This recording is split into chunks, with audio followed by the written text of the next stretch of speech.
Matapos ang ilang linggong naging kaganapan sa liderato ng Senado, sinimulan na ngayong araw ang bagong pamunuan at nananatili silang bukas sa pakikipag-ugnayan sa magkabilang panig. Ito ay upang maibalik ang normal na operasyon ng kapulungan. We will not have the same position on many things, pero ang position namin is certain na lahat kami gusto namin magtrabaho na. Dito inihayag ni Senate President Sherwin Gatchalian na bukas siya sa pagkakaisa at pakikipag-ugnayan sa lahat ng senador upang tuluyang maibalik sa normal ang trabaho ng Senado matapos ang naging pangyayari sa liderato.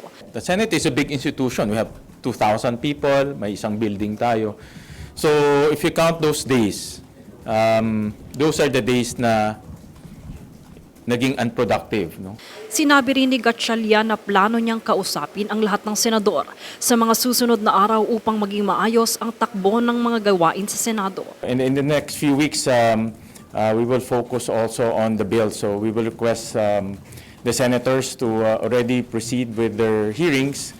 Dito kanya ring pinasalamatan si Senador Joel Villanueva na nagbigay ng ika-13 boto na nagpatibay ng kanyang pagkahalal bilang Senate President.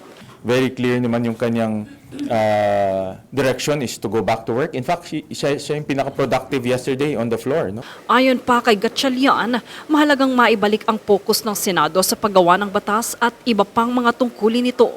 To also set the direction na mag-uumpisa na ng trabaho. And in fact, yesterday, naging very lively yung debate doon sa anti-hospital detention bill. No? So, ganun yung mga discussion na gusto natin in the next few weeks. Kinumpirma rin niyang nakausap niya sina Senador Camille Villar, Senador Loren Legarda, Senador Amy Marcos, Senador Rodante Marcoleta, Senador Bongo at Pia Cayetano.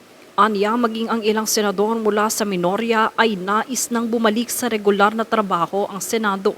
Maganda rin na appoint na 3 minority members as chairman.